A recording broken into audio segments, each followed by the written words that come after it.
अस्सलाम वालेकुम दोस्तों, क्या हाल चाल है? ठीक है, उम्मीद आप सब खैरियत से होंगे। तो दोस्तों, आज हम बात करने वाले हैं एक ऐसे कदीम शहर के बारे में जिसके बारे में शायद आप लोगों ने सुना होगा। और ये एक इतना पुराना शहर है, यानी 5000 साल पुराना शहर है। और यहाँ के जो अभी जो स्ट्रक्चर और भी जितने पुराने-पुरानी चीज़ें हैं, तो इससे ज़ाहिर होता है कि तकरीबन ये 5000 साल पुराना एक शहर आबाद था। जी हाँ दोस्तों, आज मैं बात करने वाला हूँ मोइंजोदड़ो, जो कि पाकिस्तान के सूबे सिंध में वाक़ है। और ये किस शहर में है? ये लाड़काना के शहर में। तो हाँ, मोइंजोदड़ो का क्या मतलब है? Mohenjodaro means the mount of the dead, यानी कि मौत का टीला। तो आज हम बात करने वाले हैं कि ये मोइंजोदड़ो कितने साल पुराना एक शहर है। यहाँ की इमारतें, यहाँ की चीज़ें, यहाँ के लोगों का रहन-सहन, यहाँ के लोगों की चीज़ें, जो सिविलाइज़ेशन, जो शहरी तो यहाँ पे, तो कितने एक कदीम और कितने एक हुनरमंद बासिलाहियत लोग थे। तो दोस्तों, मोइंजोदड़ो के बारे में आज आपको बताऊँ कि मोइंजोदड़ो किस तरीके से दरियाफ़्त हुआ, कहाँ किसने दरियाफ़्त किया, किस तरीके से पता चला। इस शहर को पहली दफ़ा 1922 के एक ब्रिटिश आर्कियोलॉजिस्ट आर.बी. बैनर्जी ने फाइंड किया। उनको इस तरीके से पता चला कि जब उन्होंने अपना पैर लगाया उस जगह पे, तो एक इमारत टाइप यानी ईंट टाइप चीज़ उनके पैर की तरफ टकराई। तब वहाँ पे एक खुदाई चल रही थी, यानी एक्सकेवेशन का काम जारी था। तो उन्होंने ये देखा कि यहाँ पे ये क्या चीज़ है। फिर थोड़ी देर के बाद उन्होंने दरियाफ्त किया कि यहाँ पे मट्टी के बर्तन और भी पुराने-पुराने उनकी चीज़ें, उनकी यानी कि किताब, उनकी सफ़रा, जो उनका और रहन-सहन जो एक शहर में होता है, जो बिल्कुल वेल डेवलप्ड शहर होता है, यानी कि उनकी जो गलियाँ और दीगर चीज़ें। तो उन्होंने देखा, जब उन्होंने पैर लगाया तो उनको लगा कि यहाँ पे एक शहर बस्ती थी। अब वो किस तरीके से उन्हें पता चला? वो इस तरीके से उन्हें पता चला जब वो उन्होंने और बोला कि वहाँ पे जो लोग थे, उन्होंने बोला कि यहाँ पे एक्सकवेशन का काम जारी रखो। जब उन्होंने खोदा एक्सकवेशन का काम जारी रखा, तो वहाँ पे एक पूरा शहर नज़र आ गया। यानी कि एक ऐसा सिविलाइज़, एक ऐसा बेहतरीन शहर, जो कि आज के मॉडर्न एरिया में लोग यहाँ पे शायद आई थिंक अमेरिका या इंग्लैंड तरह। तो वहाँ पे जो मैं आपको बताऊँ कि वहाँ पे जो उनकी सकाफ़त थी, उनकी लैंग्वेजेज़, आज तक लोग उस लैंग्वेजेज़ को समझ नहीं पाए। यानी कि उनकी जो किताब थी, उनकी जो एक नक्शा था, पूरी एक क्या बताऊँ, पूरी एक चीज़ थी उनके पास।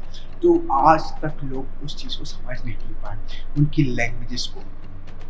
तो उन इतने डेवलप शहर को आखिर किस तरीके से, यानी कि अगर मैं आपको बताऊँ कि मोइंजोदड़ो एक ऐसा शहर है, तो यूनेस्को ने भी इसे एक वर्ल्ड हेरिटेज साइट डिक्लेयर किया। तो इतना वेल डेवलप्ड शहर किस तरीके से यहाँ अंजाम तक पहुँचा। तो वहाँ पे अभी जो साइंटिस्ट है, ये आज तक दरियाफ्त नहीं हो पाया कि मोइंजोदड़ो क्या होगा।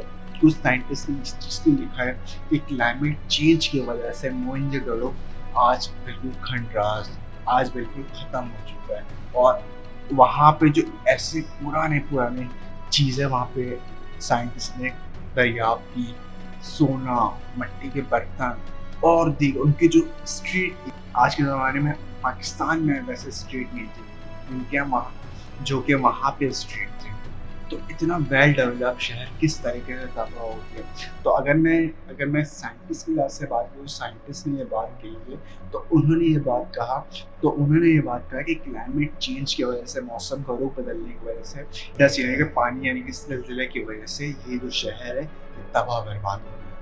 अगर मैं इस्लामिक कॉन्टेक्स्ट से बात करूँ, तो इस्लामिक कॉन्टेक्स्ट से ये बात ये कहते हैं कि इस शहर में ज़वाल आया, इस शहर में कुछ ऐसी चीज़ें हुई जो कि नापसंद हुई अल्लाह को। यानी अगर हम इस्लामिक कॉन्टेक्स्ट से बात करें, तो यहाँ मूर्ति और भी काफ़ी दीगर जो चीज़ें हैं उनके, वो वहाँ पे थी।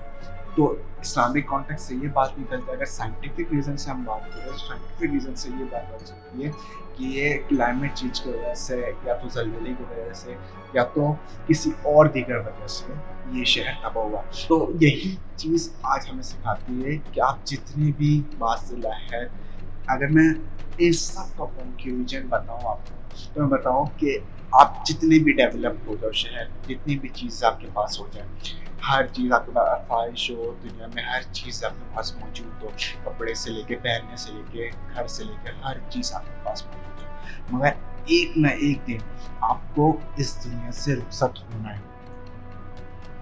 एक ना एक दिन आपको इस दुनिया से रुखसत होना है और आपको नहीं पता कि आपकी ज़िंदगी कितने लम्हों तक है। आप जितने भी वेल डेवलप, जितने भी ऑर्गेनाइज़ बन गए, जितने भी बेहतरीन बन गए, तो आपको हमेशा मौत का डर लाज़मी अपने सीने में रखना चाहिए कि आपको नहीं पता कि कब आपसे आपकी ज़िंदगी छीन ली जाए।